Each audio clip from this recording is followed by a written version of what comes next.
በስም አብን ወልድን መንፈስ ቅዱስን ሓደ አምላኽ አሜን። ፍቁራን አሕዋቴን ሓተይን ሎሙን መቐፀልታ ናይቲ መዓልታዊ ንገብሮ ዘለና ንባብ መዝገበ ሃይማኖት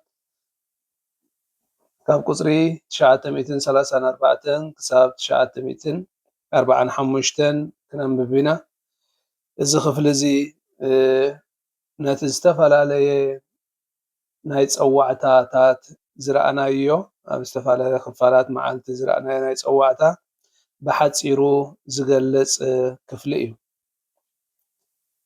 ቁፅሪ 934 ኣብ ቤተ ክርስቲያን ኣብ መንጎ ክርስቲያን ኣመንቲ ብሕጊ ቤተ ክህነት ዝተሰምዩ መንፈሳውያን ኣገልገልቲ ከምኡ እውን ህዝባውያን ዝተባህሉ ምእመናን ክህሉ ብመለኮታዊ ስርዓት ዝቆመ እዩ። ኣብ ክልቲኡ ወገን ድማ ነቲ ምኽርታት ወንጌል ብመብፅዓ ብምፍፃም ንኣምላኽ ዝተፈልዩን ንናይ ቤተ ክርስቲያን መድሓኒት ዝኾነ ተልእኾ ከገልግሉን ዘገልግሉን ምእመናን ክርስትና ኣለዉ። ቁፅሪ 935 ንእምነት ንምብሳርን መንግስቱ ንምስፋንን ክርስቶስ ንሓዋርያትን ነቶም ተካእቶም ለኣኸ ኣብ ተልእኽኡ ዝሳተፍሉ ዕድል ፀገቦም ብስሙ ንክሰርሑ ከዓ ካብኡ ሓይሊ ክእለት ይቕበሉ። ቁፅሪ 936 ጎይታ ንቅዱስ ጴጥሮስ ዝርአ ናይ ቤተ ክርስቲያን መሰረት ገበሮ። መፋትሕ ቤተ ክርስቲያን ከዓ ንዕኡ ሕድሪ ሃቦ።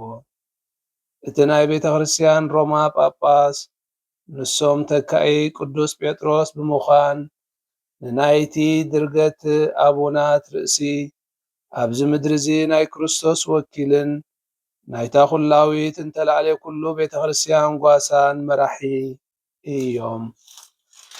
ቁፅሪ 937 ርእሰ ሊቃነ ጳጳሳት ኣብ ሓለዋ ነፍሳት ዝለዓለን ሙሉእን ቀጥተኛን ዝኾነ መለኮታዊ ስርዓት ዝተዋህቦም ስልጣን እዩ። ቁፅሪ 938 ብመንፈስ ቅዱስ ዝተሰርዑ ኣቡናት ንሃዋርያት ዝኽተሉ እዮም። ንሳቶም ኣብተን ፍሉያት ነናይ ቦታኡ ኣብያተ ክርስቲያናቶም ርኡይ መሰረት ሓድነት እያቶም። ቁፅሪ 939 ሓገዝቶም ዝኾኑ ካህናትን ብድያቆናትን እናተረድኡ ኣቡናት ነታ እምነት ብፅርየት ክምህሩ መለኮታዊ ኣምልኾ ልዕሊ ኩሉ ድማ ቅዱስ ቁርባን ክሰርዑ መጠን እውነተኛታት ጓሶት ነተን ኣብያተ ክርስቲያኖም ክመርሑ ግዴትኦም እዩ። ምስ ርእሰ ሊቃነ ጳጳሳት ኣብ ትሕቲኦም ብምዃን ከዓ ንኩለን ኣብያተ ክርስቲያን ክሓልዩ ሓላፍነት ኣለዎም። ቁፅሪ 940 ንናይ ምእመናን ህዝባውያን ሃለዋት ህይወቶም ኣብ ዓለምን ኣብ መንጎ ዓለማዊ ጉዳያትን ዝንበር ስለ ዝኾነ በቲ ናይ መንፈስ ክርስትናኦም ውሽጣዊ ብርታዐ ንሃዋርያነቶም ናይ ዓለም መባኽዕቲ ክገብርዎ ብኣምላኽ ተፀዊዖም እዮም።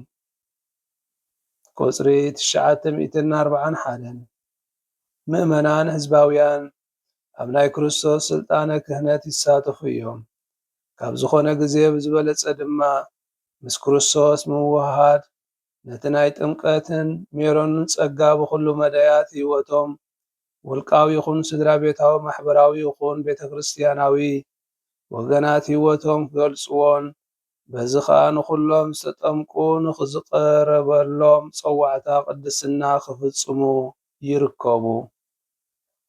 ቁፅሪ 942 ብመሰረት እቲ ነቢያዊ ተልእኽኦም ምእመናን ህዝባውያን ኣብ ኩሉ ኩነታትን ኣብቲ ቀንዲ ማእከል ማሕበረሰብን ንክርስቶስ ክምስክሩን ዝተፀውዑ እዮም።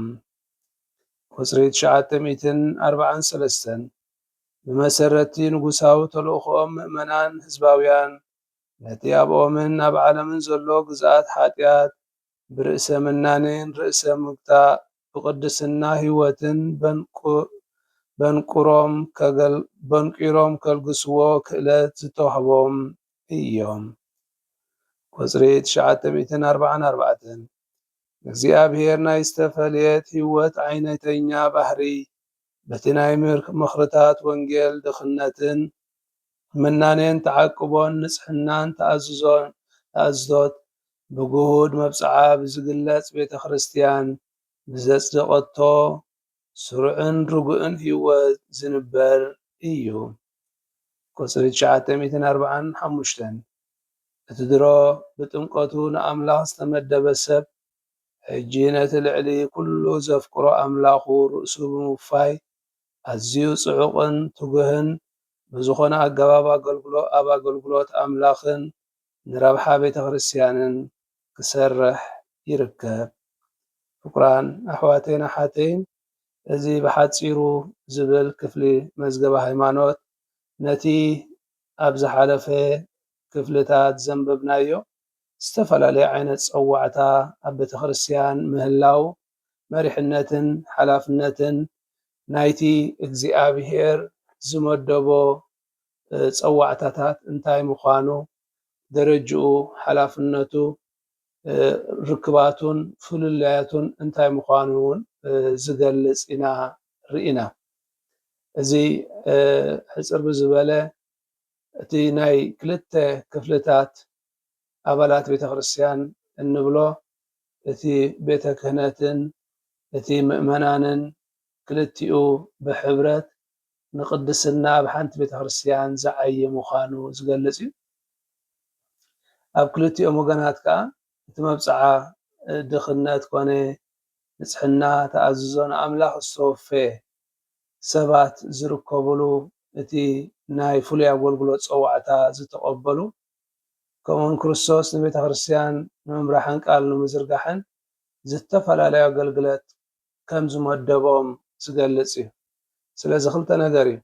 እቲ ሓደ ንኣምላኽ ብዝግባእ ብምግልጋል ነቲ ቃሉ ንምስፋሕን ኣብ ዓለም ቃል ወንጌል ንምብጻሕን ክኸውን ከሎ በቲ ሓደ ከዓ ነቲ ናይ ወንጌል ትምህርቲ ንብሎ ድኽነት ንጽሕና ተኣዝዞ ብዝግባእ ብምንባር ንኣምላኽ ባህ ነኸብሉ ዝተሓርዩ ሰባት ምዃኖም እዩ ዝገልጸልና።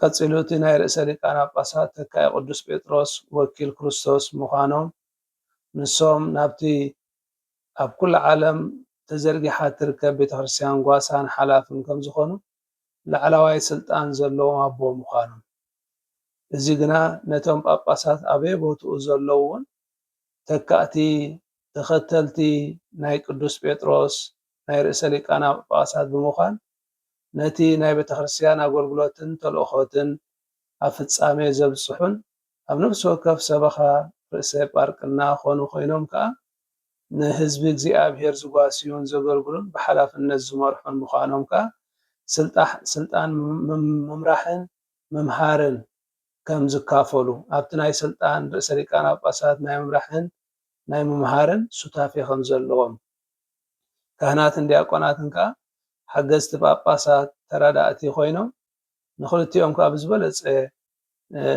ናብ ፍጽምና ኣገልግሎት ህዝቦም ንምብጻሕ ዝዓዩን ዝተግሁን እዮም። እቲ ብዓቢኡ እቲ ካልኣይ ወገን ናይ ቤተ ክርስቲያን ዝበልናዮ ዓለማውያን ወይ ድማ the lay faithful ህዝባውያን ኢሉ መዝገበ ሃይማኖት ተርጊምዎ ዘሎ ዝተልእኾ ናይ ምእመናን ኣብ ዓለም ኣብ ስድራ ቤት ስራሕ ፖለቲካዊ ቁጠባዊ ኣብ ውሽጡ እናነበሩ ንዓለም ብወንጌል ናይ ምቕዳስ ናይ ምቕላስ ሓላፍነት ዘለዎም እዮም።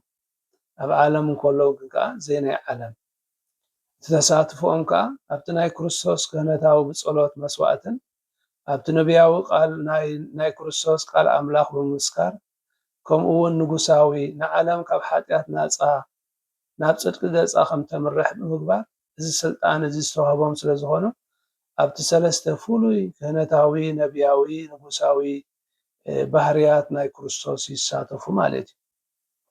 እቲ ግደ ምእመናን ከዓ ንናይ ዓለም ጉዳያት መሰረት ፍቃድ ኣምላኽ ናይ ምስራዕ ሓላፍነት ዘለዎም እዮም ይብለና። ኣብቲ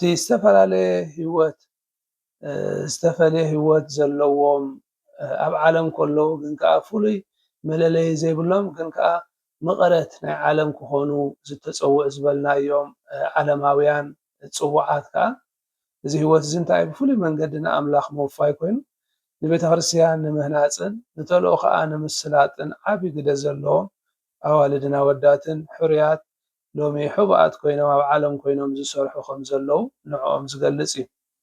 እዚ ዓይነት ህይወት እዚ እምበኣር ነቲ ኣብታ እትመፅእ ዓለም ዝህልወና ናይ ቅድስና ህይወት ከም ዘመልክት ኮይኑ እዩ ዝግለፅ። ስለዚ ኣብዚ ዓለም እዚ ከለና ግን ከዓ ናይዚ ዓለም እዚኣ ከም ዘይኮንና ከርእዩና ክገልፁልና ክምህሩና ብሂወቶም ኣብነት ክኾኑ ከለዉ እዚ ናይታ ትመፅእ ዘለኣለማዊት ሂወትና ነፀብራቕን ዝገልፅን ምዃኑ ከዓ ክንርዳእ ንኽእል ማለት እዩ። እምበኣር እዞም ዝረኣናዮም ኣብ ላዕሊ ዘለው ብሓፂሩ ነቲ ናይ ኩሉ ናይ ፀዋዕታ ኩነታት ገሊፆም ዘለው ቤተክርስትያን ዝተፈላለዩ ፀዋዕታት ኣገልግሎት ከም እትፅውዕ ንደቃ ግን ከዓ ሓንቲ ኣካል ምዃና ዘርድእ እዩ። እዚ ከዓ ጳጳሳት ካህናት ብስልጣን ክመርሑ ከለዉ ምእመናን ድማ ኣብ ማእከል ዓለም ኮይኖም ብርሃን ወንጌል ይኾኑ። ስለዚ ተሓድነቶም ኩሉ ናብ ሓደ ክርስቶስ ኩሉ ድማ ብሓባር ንመንግስተ ሰማያት ዝሰርሑ ስለዝኾኑ ሓንቲ ኣካል ይቕሙ ማለት እዩ።